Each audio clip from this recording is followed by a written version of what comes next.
من الشیطان الرجیم وَلِلَّهِ عَلَى النَّاسِ حِجُّ الْبَيْتِ مَنِ اسْتَطَاعَ إِلَيْهِ سَبِيلًا وَمَنْ كَفَرَ فَإِنَّ اللَّهَ غَنِيٌّ عَنِ الْعَالَمِينَ۔ سورہ آل عمران کی 97 نمبر آیت ہے۔ اللہ فرما رہے ہیں وَلِلَّهِ عَلَى النَّاسِ حِجُّ الْبَيْتِ مَنِ اسْتَطَاعَ إِلَيْهِ سَبِيلًا، اور اللہ کے لیے لوگوں پر اس گھر کا حج فرض ہے جو اس کی طرف راستے کی طاقت رکھتے ہیں۔ وَمَنْ كَفَرَ فَإِنَّ اللَّهَ غَنِيٌّ عَنِ الْعَالَمِينَ، اور جس نے کفر کیا تو بے شک اللہ تمام جہانوں سے بہت بے پرواہ ہے۔ حضرات، 1 مئی سے 13 مئی تک حکومت پاکستان حج درخواستیں وصول کر رہی ہے۔ حج کی مناسبت سے آج کے اس خطبہ میں حج کی فرضیت، اس کی اہمیت، اس کے احکام و آداب پر گفتگو ہوگی۔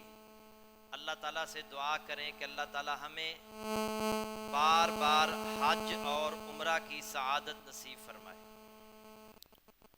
اور اللہ نے جنہیں استطاعت دے رکھی ہے انہیں فوراً حج درخواست دینی چاہیے، حج کا ارادہ کر لینا چاہیے۔ اللہ انہیں اس کی توفیق عطا فرمائے۔ حج جو ہے یہ اسلام کے جو 5 بنیادی ارکان ہیں ان میں سے ایک ہے۔ نبی صلی اللہ علیہ وسلم نے فرمایا بنی الاسلام علی 5 شہادت اللہ الہ الا اللہ وَأَنَّ مُحَمَّدًا عَبْدُهُ وَرَسُولُهُ وَإِقَامِ الصَّلَاةِ وَإِيتَاءِ الزَّكَاةِ وَحَجِّ بَيْتِ اللَّهِ وَصَوْمِ رمضان، متفق علیہ حدیث ہے بخاری مسلم میں۔ اسلام کی بنیاد 5 چیزوں پر ہے۔ اس بات کی گواہی دینا کہ اللہ کے سوا کوئی عبادت کے لائق نہیں اور محمد صلی اللہ علیہ وسلم اللہ کے بندے اور اس کے رسول ہیں۔ نماز قائم کرنا، زکوٰۃ ادا کرنا، بیت اللہ کا حج کرنا اور رمضان المبارک کے روزے رکھنا۔ 5 بنیادی ارکان میں سے ایک رکن حج بھی ہے۔ صحیح مسلم میں ہے، ایک دن رسول اللہ صلی اللہ علیہ وسلم صحابہ کو خطاب فرما رہے تھے۔ سیدنا ابو ہریرہ رضی اللہ تعالی عنہ حدیث کے راوی ہیں۔ آپ نے فرمایا ایھا الناس قد فرض اللہ علیکم الحج فحجوا، اے لوگو تم پر اللہ رب العزت نے حج فرض کیا ہے، فحجوا پس تم حج کیا کرو، حج کرو۔ ایک شخص کھڑا ہوا اور کہنے لگا اے اللہ کے نبی، کیا ہر سال ہر مسلمان پر حج فرض ہے؟ آپ نے خاموشی اختیار کی۔ اس نے پھر یہی سوال کر دیا اے اللہ کے نبی، کیا ہر سال ہر مسلمان پر حج فرض ہے؟ آپ نے پھر خاموشی اختیار کی۔ اس نے 30 مرتبہ پھر یہی سوال کیا، کیا ہر سال ہر مسلمان پر حج کرنا فرض ہے؟ آپ نے میں لو قلت نعم لوجبت ولما استطعتم، اگر میں ہاں کہہ دیتا تو تم پر ہر سال حج کرنا واجب ہو جاتا، فرض ہو جاتا، ولما استطعتم، اور تم اس کی طاقت نہ رکھتے۔ تو آپ نے پھر فرمایا ایسے سوال نہ کیا کرو۔ تو حج جو ہے یہ صاحب استطاعت لوگوں پر فرض ہے، اور زندگی میں ایک بار۔ فرضیت حج کی کچھ شرطیں ہیں۔ پہلی شرط یہ ہے کہ حج جو ہے مسلمان پر فرض ہے، کسی کافر پر، مشرک پر، یہودی پر، عیسائی پر، ہندو پر، کسی کافر پر حج فرض نہیں ہے۔ حج مسلمان پر فرض ہے۔ پہلی شرط مسلمان ہونا ہے۔ دوسری شرط ہے عاقل ہونا۔ حج جو ہے یہ عاقل، عقل مند، باشعور مسلمان پر فرض ہے، کسی مجنون پر فرض نہیں ہے، کیونکہ مجنون کو رسول اللہ صلی اللہ علیہ وسلم نے مرفوع القلم قرار دیا ہے، غیر مکلف قرار دیا۔ تیسری شرط یہ ہے بلوغت۔ حج جو ہے بالغ افراد پر فرض ہے، نابالغ پر حج فرض نہیں ہے، لیکن نابالغ بچہ جو ہے وہ حج کر سکتا ہے، لیکن اس پر فرض نہیں ہے۔ حضرت عبداللہ بن عباس رضی اللہ تعالی عنہ بیان کرتے ہیں کہ ایک عورت نے اپنا ایک بچہ بلند کیا اور کہا اے اللہ کے رسول کیا یہ حج کر سکتا ہے؟ تو آپ نے فرمایا نعم وَلَكِ اجر، ہاں اور تمہیں بھی اجر ملے گا، یہ بچہ حج کر سکتا ہے۔ تو نابالغ بچہ جو ہے وہ حج کر سکتا ہے، مگر اگر جب وہ بچہ بالغ ہو جاتا ہے، اگر وہ استطاعت رکھتا ہے تو یہ نہیں ہے کہ اس نے بچپن میں حج کر لیا وہ حج اس کو کفایت کر جائے گا، نہیں، بالغ ہونے کے بعد اگر وہ استطاعت رکھتا ہے تو اسے دوبارہ حج کرنا پڑے گا۔ اور چوتھی شرط یہ ہے حج جو ہے یہ آزاد مسلمان پر فرض ہے، کسی غلام پر فرض نہیں ہے، لیکن غلام حج کر سکتا ہے۔ اگر اس نے غلامی کی زندگی میں حج کیا، بعد میں اللہ نے اسے آزادی عطا فرمائی، تو آزاد ہونے کے بعد اگر وہ استطاعت رکھتا ہے تو اسے دوبارہ حج کرنا پڑے۔ اور پانچویں شرط ہے استطاعت۔ استطاعت سے مراد یہ ہے کہ وہ حج کرنے کی قدرت رکھتا ہے، اس کے پاس اتنا مال موجود ہے کہ وہ آنے جانے کا کرایہ اس کے پاس موجود ہے، وہاں مکہ میں اس نے جتنے دن ٹھہرنا ہے وہاں قیام کرنے کے لیے اس کے پاس وسائل موجود ہیں، اور پیچھے جو بیوی بچے چھوڑ کر جا رہا ہے ان کے لیے بھی اس کے پاس مال موجود ہے، اور اس کے ساتھ ساتھ وہ صحت مند ہے، تندرست ہے، اور پھر راستہ پر امن ہے۔ یہ استطاعت میں چیزیں آتی ہیں، راستہ پر امن ہو اور جسمانی طور پر وہ سفر کرنے کے قابل ہو اور مالی طور پر مستحکم ہو، اس کے پاس آنے جانے کا کرایہ اور وہاں رہنے کا اور پیچھے بیوی بچوں کے لیے وسائل اس کے پاس موجود ہو۔ وَلِلَّهِ عَلَى النَّاسِ حِجُّ الْبَيْتِ مَنِ اسْتَطَاعَ إِلَيْهِ سَبِيلًا، جو استطاعت رکھتا ہے اس پر حج فرض ہے۔ نبی صلی اللہ علیہ وسلم سے پوچھا گیا، صحیح الترغیب و ترہیب میں یہ روایت موجود ہے استطاعت کے بارے میں، تو آپ نے فرمایا الزاد والراحلۃ، یعنی اس سے مراد یہ ہے اس کے پاس زاد راہ ہو اور سواری موجود ہو، یعنی سواری کا کرایہ ادا کرنے کی طاقت رکھتا۔ ابن ماجہ اور صحیح الترغیب و ترہیب میں یہ روایت موجود ہے۔ اگر کوئی شخص مالی طور پر مستحکم ہے مگر جسمانی طور پر اس کی صحت اسے اجازت نہیں دیتی کہ وہ حج کر سکے، تو وہ اپنا یہ فریضہ کسی اور کو اپنی جگہ حج کروا سکتا ہے، اسے جس نے اپنا پہلے حج کیا ہوا اسے وہ حج کروائے۔ حضرت عبداللہ بن عباس رضی اللہ تعالی عنہما سے روایت ہے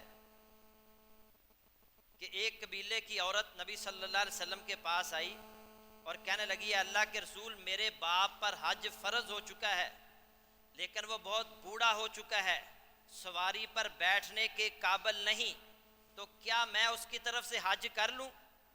آپ نے فرمایا نعم حجی عنہ، ہاں تم اس کی طرف سے حج کر لو، بخاری مسلم کی حدیث۔ اسی طرح نبی صلی اللہ علیہ وسلم نے ایک شخص کو دیکھا، وہ کہہ رہا تھا لبیک ان شبرما، تو آپ صلی اللہ علیہ وسلم نے فرمایا یہ شبرما کون ہے؟ تو اس نے کہا کہ میرا بھائی ہے، یا اس نے کہا کہ میرا رشتہ دار ہے۔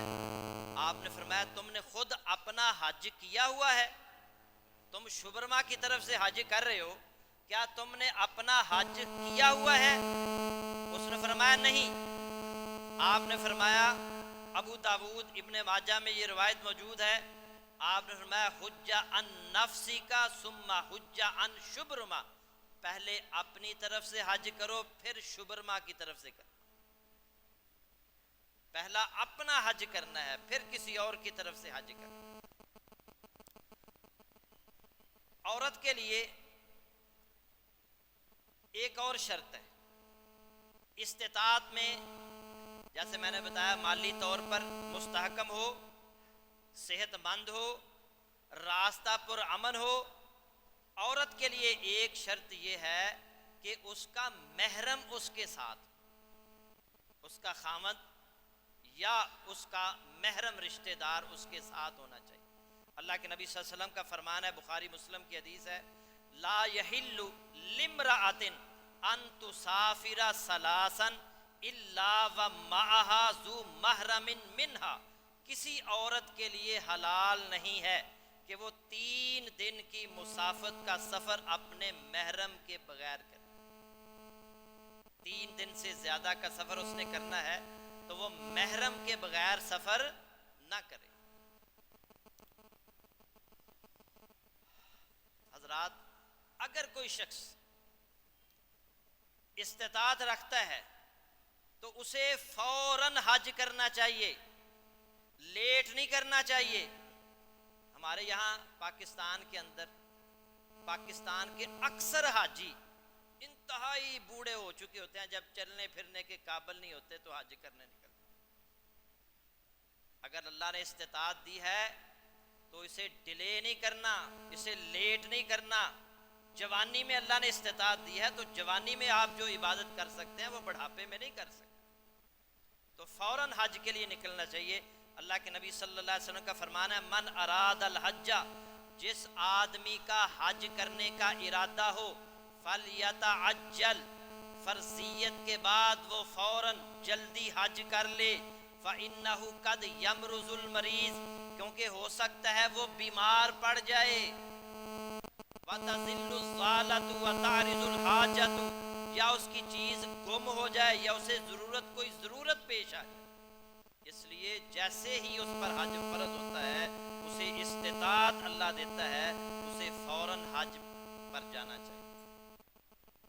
سیدنا عمر فاروق رضی اللہ تعالی عنہ فرمایا کرتے تھے، میرا یہ دل چاہتا ہے کہ میں شہروں میں اپنے لوگوں کو بھیجوں اور معلوم کروں کون کون حج کی استطاعت رکھتا ہے اور استطاعت رکھنے کے باوجود حج نہیں کر رہا، میں اس پر جزیہ لگا دوں، کیونکہ وہ مسلمان نہیں ہے۔ جزیہ کس سے وصول کیا جاتا ہے؟ غیر مسلموں سے۔ حضرت عمر رضی اللہ تعالیٰ عنہ فرمایا کرتے تھے، جو استطاعت رکھنے کے باوجود حج پر نہیں جاتا، میں اس پر جزیہ لگاؤں گا، اور کیونکہ اس کا مسلمانوں کے ساتھ کوئی تعلق نہیں ہے، وہ مسلمان نہیں ہے۔ اب آتے ہیں حج کے فضائل کی طرف۔ نبی صلی اللہ علیہ وسلم نے فرمایا، ایمان اور جہاد کے بعد سب سے افضل عمل حج ہے۔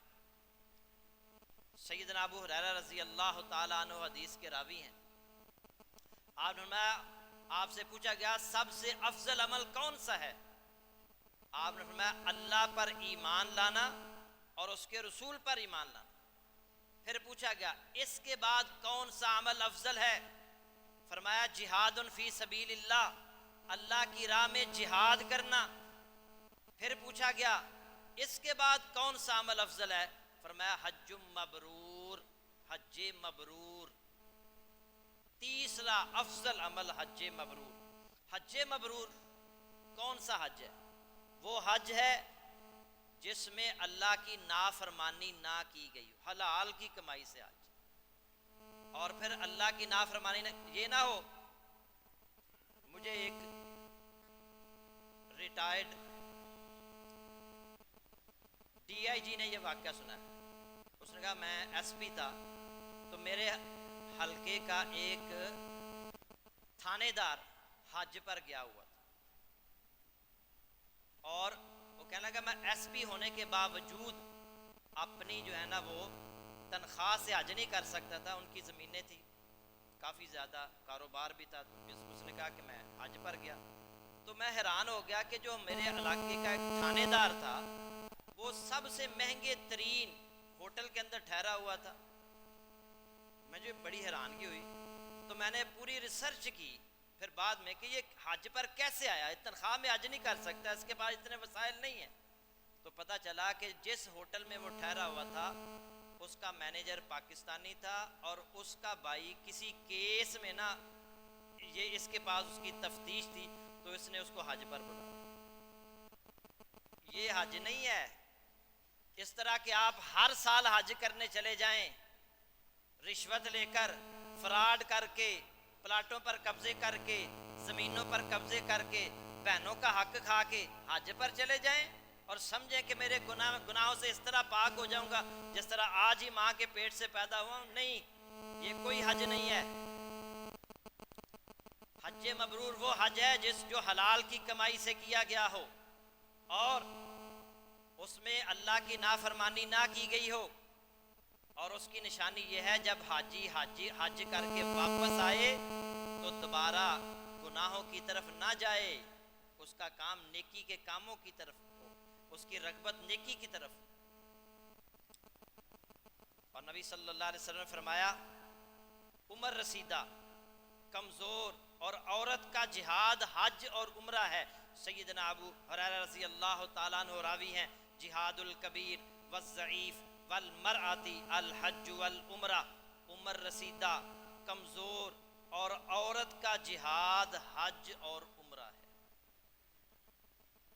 اور حج کرنے والے اللہ کے مہمان ہوتے ہیں.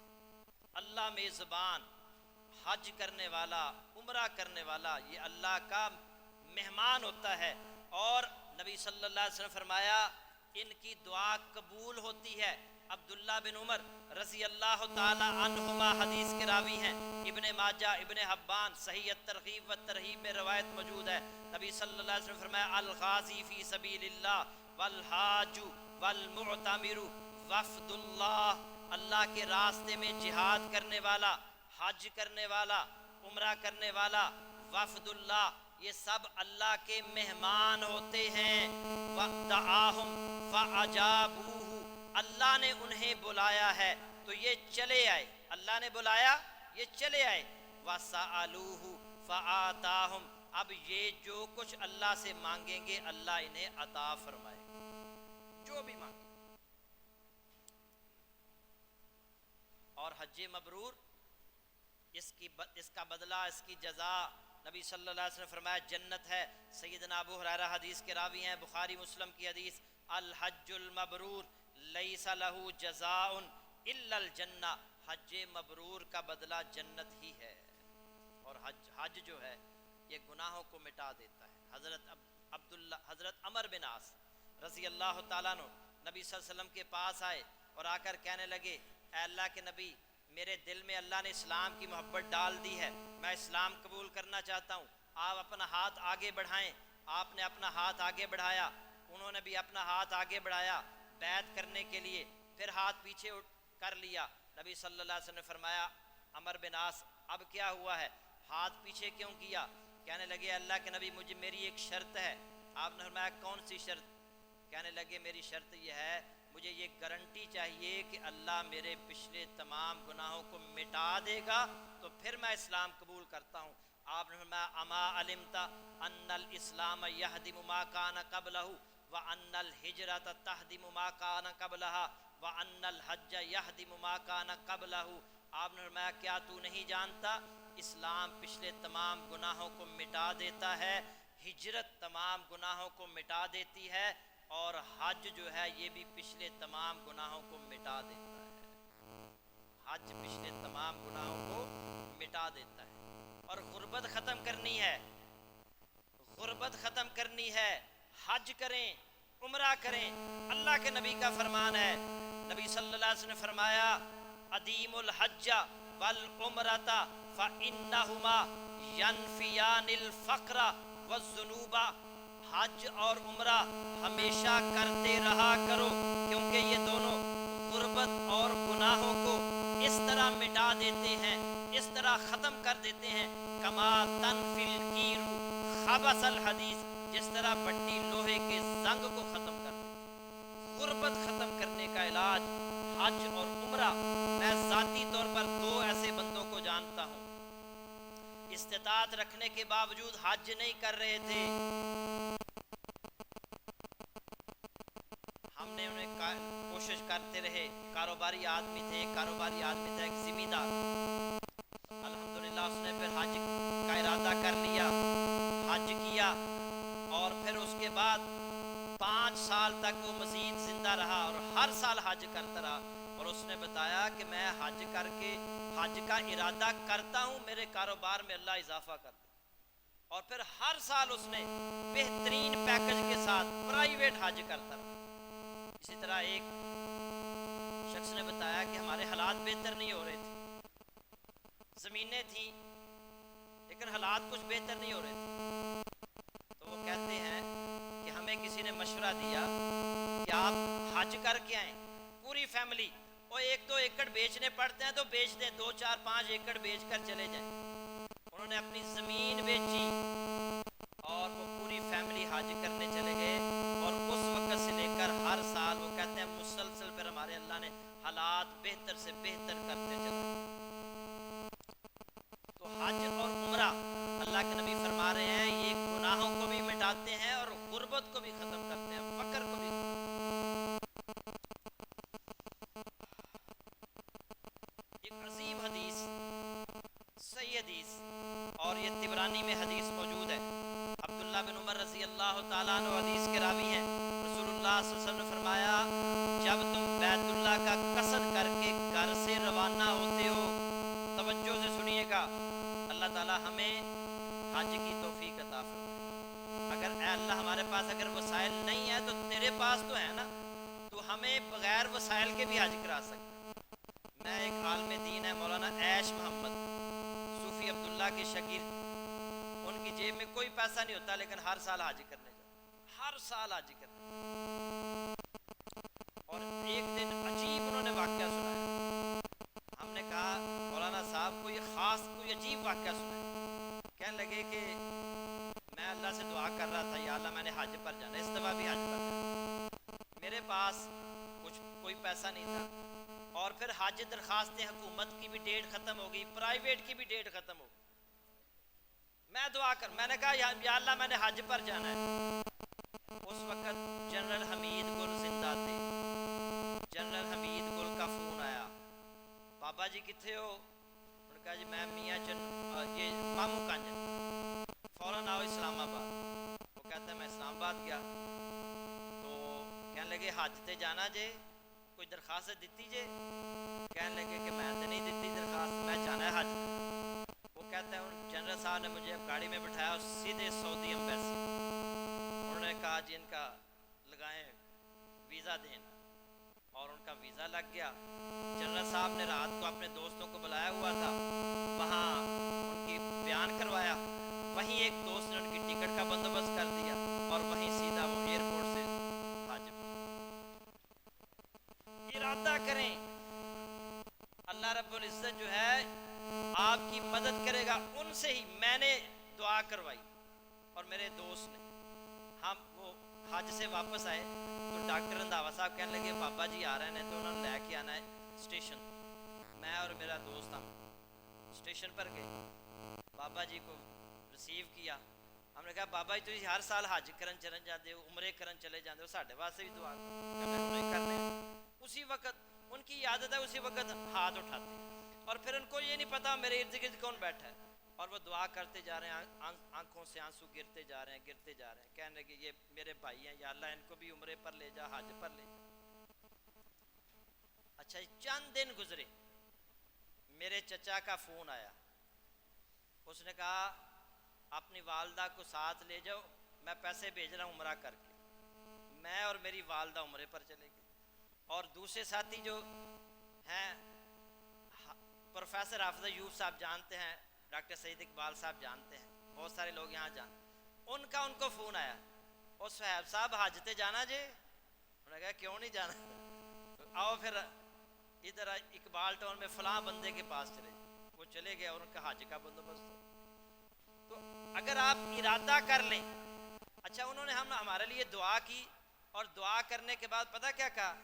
آپ ایک گلاس خرید لیں اس نیت کے ساتھ کہ میں نے اس میں جا کر زمزم پینا، ارادہ کر لیں، ارادہ کر کے آپ اللہ سے دعائیں کر لیں۔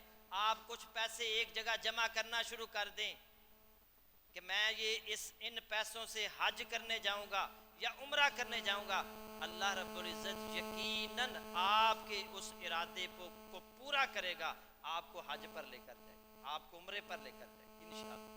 اچھا، بات میں حدیث سنا رہا تھا، 1-2 منٹ زائد ہوں گے، کہ اللہ کے نبی صلی اللہ علیہ وسلم نے فرمایا جو بیت اللہ کا قصد کر کے گھر سے روانہ ہوتا ہے، تمہاری سواری کے ہر قدم پر اللہ تعالیٰ ایک نیکی لکھ دیتا ہے، ایک گناہ معاف کرتا ہے۔